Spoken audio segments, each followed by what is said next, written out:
2013 সালের 25শে ডিসেম্বর তার লেখা পত্র পেলাম। আমার কাছে তো স্বপ্নের মতনই, তাই না? 13 সালে বয়স কতটুকু হয়েছে আমার, তাই ইতিমধ্যে অনেক বছর হয়ে গেল না, 10-11 বছর হয়ে গেছে, তাই না? সেই বছর পূর্বের কথা। তো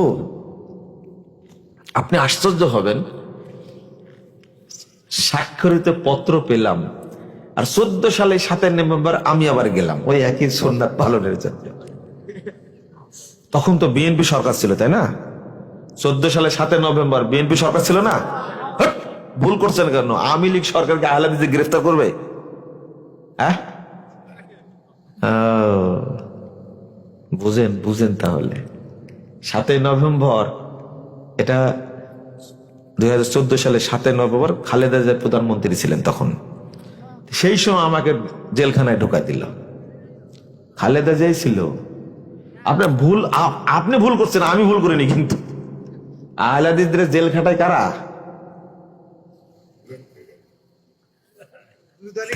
না, দুই দলই খাটায়। মিথ্যা কথা বললেন। তা আপনার তাহলে এই আওয়ামী লীগ মনে হয়, আপনি আওয়ামী লীগ। আপনি কি প্রচারণাটা, হ্যাঁ দেখছেন? এরা কারা করে, কারা করে? একদল যাদের, এরা রাজনীতির নীতি, একদল যাদেরকে রিজনাতর করে, আর এক দল এসে তাদেরকে কি একটু সুযোগ দেয়, এত তো জেলখানায় ছিল, একটু বাইরে থাক। বুঝেননি কথা? সে নীতি তো করেনি। জেলখানায় আমি গেলাম, সাইদি সাহেবের সাথে দেখা হলো। তো সাইদি সাহেব শিরোনাম কি দিয়েছিলেন জানেন? পত্রের শিরোনাম, ভুল সংশোধনের সফলতা আছে, ব্যর্থতা নেই, লজ্জারও কিছু নেই। জাল হাদিসের কবলে রাসূল সাল্লাল্লাহু আলাইহি ওয়াসাল্লাম, এই বইটা উনি পড়েছেন, পড়ে পত্র লিখেছেন। আগে তো বলা যায়নি, এখন বলছি। একবার গোপনে বলেছিলাম, কে ভিডিও করে ছেড়ে দিছে, তাই নাকে দড়ি দিয়ে কখন ডিবি, কখন সিআইডি, কখন ডিজিএফআই আমাকে অত্যাচার করে মারছে। ফাঁসির আসামি, যুদ্ধ অপরাধী একজন, মৃত্যুদণ্ডপ্রাপ্ত একজন, তার ব্যাপারে আপনি এইভাবে কথা বললেন কেন? কখন কে যে ধরে নিয়ে যায়, আর 5 ঘন্টা 6 ঘন্টা আটকা রাখে, এই সারাদিন খেতার পুয়াজ করে আবার ছেড়ে দেয় সন্ধ্যায়। এরকম ঘটনা ঘটাইছে। এই আমলটা ছিল কি? বিএনপি আমল, বুঝছেন? কারণ আওয়ামী লীগরা তো কখনো আহলে হাদিসদের গ্রেফতার করবে না। বিএনপি ছাড়া কে গ্রেফতার করবে? হারামখোর কাকে বলে, নিমুখ হারাম কাকে বলে, মিথ্যাচার কাকে বলে? মনে হচ্ছে কথা বলছে, ইবলিশ শয়তানও পারবে না এভাবে মিথ্যাচার করতে। আহলে হাদিসদের বিরুদ্ধে মিথ্যাচার করে, এইভাবে মিথ্যাচার করে। কিন্তু যখন বললাম সাইদি সাহেব এই চিঠি লিখছে, তো বাংলাদেশের বহু টুপিওয়ালার ওযু নষ্ট হয়ে গেল। না, সাইদি সাহেব এই কথা লিখতেই পারে না, চিঠি দেয়নি, মুজাফফর মিথ্যাচার করছে বলেনি। এরা হুজুর ওযু নষ্ট হলে কেন? ওযু নষ্ট হলো কেন? টুপি মাথায় দিয়ে মিথ্যা কথা বলা যায় তো কোনো সমস্যা নাই। টুপি মাথায় দিলে সব পাপ আল্লাহ মাফ করে দেয়, তাই না? কেমনে মিথ্যা কথা বলে? 3 মাস 22 দিন একসঙ্গে থাকলাম, কত নমনীয় মানুষ আমার মতো এই পিচ্চি একটা ছেলেকে তার সামনে নিয়ে গেছে। অথচ আমি যেদিন জেলখানায় গেছি ওই রাত্রিতেই দেখেন কত ভালোবাসা, একজন আলেম। আমি তো পিচকি একটা ছেলে, একটা ব্যাগের মধ্যে বেদেনা, আপেল, বিস্কুট, একটা পাঞ্জাবি, একটা গেঞ্জি, একটা পায়জামা দিয়ে পাঠায় দিছে। আমি বললাম যে আল্লাহ, জেলখানায় কিছুই নাই আমার কাছে, এতগুলো জিনিস কে দিল? বুঝলাম না।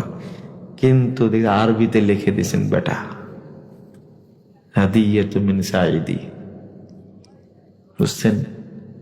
লিখে দিয়েছে। তখন তো বুঝলাম যে এই জেলে নিয়ে আসছে 56 জন আসামি নিয়ে গেছে।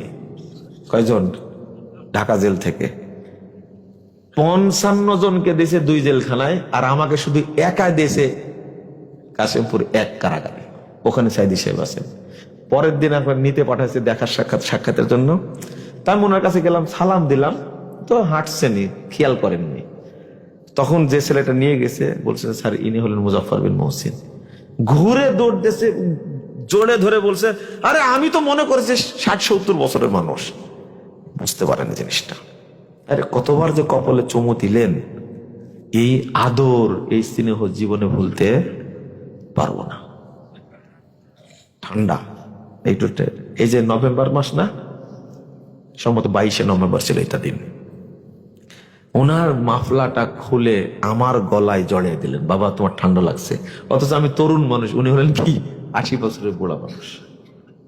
বারান্দায় বসায় বাচ্চা ছেলের মতো আমাকে বিস্কুট খাওয়ালেন। ও হুজুর, আপনি তো খোল্লা পাহারা দেন, এত অহংকার কেন আপনার ভিতরে? আপনাকে কে চিনে? গ্রামের মানুষে চিনে না। আর বাংলাদেশে কোনো হিন্দু নাই যে সাইদি সাহেবকে চিনে না।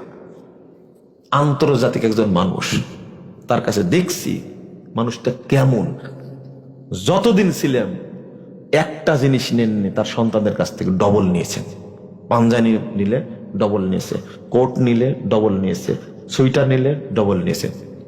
আমার জন্য একটা বলছেন, আমার বেটা আছে একটা, ওর জন্য একটা নিয়ে আসবো।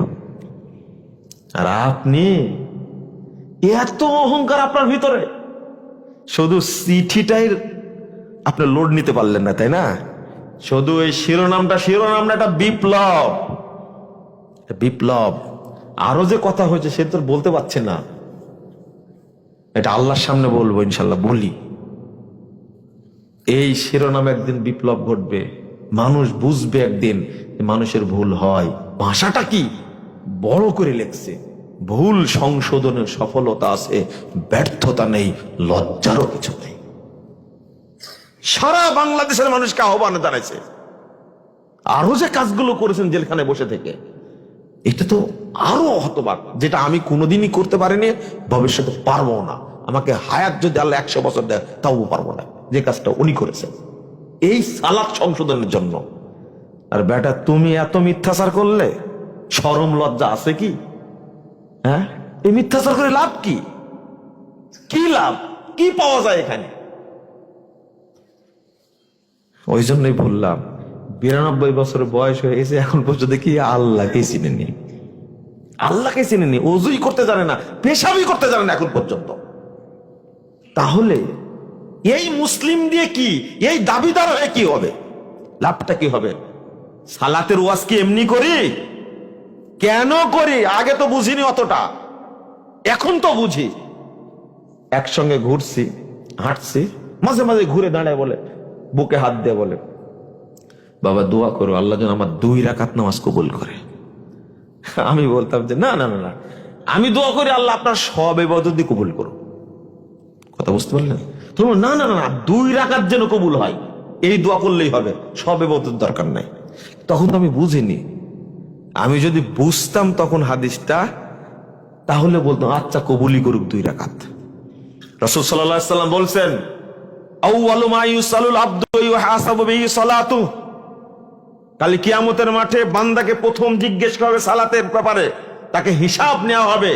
ফাইন কবিলা মিনহু কবিলা সাইরু আমালি, যদি সালাত কবুল হয়ে যায় তাহলে অটো অন্য সমস্ত আমল কবুল হয়ে যাবে। হজ্জের হিসাব হবে না, সিয়ামের হিসাব হবে না, সাদাকার হিসাব হবে না, যাকাতের হিসাব হবে না। আপনি কি মনে করেন সালাতকে? আহলে হাদিসরা সালাতের ব্যাপারে এমনি পেশাল পারে? অটো কবুল হয়ে যাবে সমস্ত ইবাদত। আল্লাহ নবী সাল্লাল্লাহু আলাইহি সাল্লাম বলছেন, আগে সালাতটাই শুদ্ধ করতে হবে। কি কাজ করতে গেছেন, কিসের অর্থনীতি, কিসের রাজনীতি, কিসের সমাজনীতি, কিসের রাষ্ট্রনীতি করতে যায়, আপনার সালাতের গোষ্ঠী নাই, নামাজই পড়ে না কেউ। অথচ সালাত না পড়লে সে কি কাফের। 80 বছর যাবত একজন সালাত পড়ছে, ইচ্ছা করে যদি এক ওয়াক্ত সালাত ছেড়ে দেয় আর একটা ওয়াক্ত চলে আসে, সেই কাফের হয়ে যায়। যে জীবনে নামাজ পড়ে না, শুধু রমাদানে পড়ে, ও কি মুমিন না কাফের? শুধু শুক্রবারে পড়ে, ও কি মুমিন না কাফের? টাটকা কাফেরও। বরং বেদিন যারা, অমুসলিম যারা, তাদের চেয়ে বড় অপরাধীও। কারণ বেদিন যারা, মুশরিক যারা, তারা মুরতাদ না, আর এ হলো কি মুরতাদ। একে হত্যা করা কি ফরজ। মুসলিম সরকার থাকলে এই বেনামাজি হত্যা করবে, অথবা হিন্দুর চেয়ে বেদিনের চেয়ে, কাফের মুশরিকদের চেয়ে এই মুসলিম বেনামাজি হলো বড় কাফের, এ মুরতাদ, একে হত্যা করা হবে, বেশি জঘন্য, বেশি খারাপ। ও এই বক্তব্য দিলে আপনার খুব জ্বলে, তাই না? জ্বলবে কেন?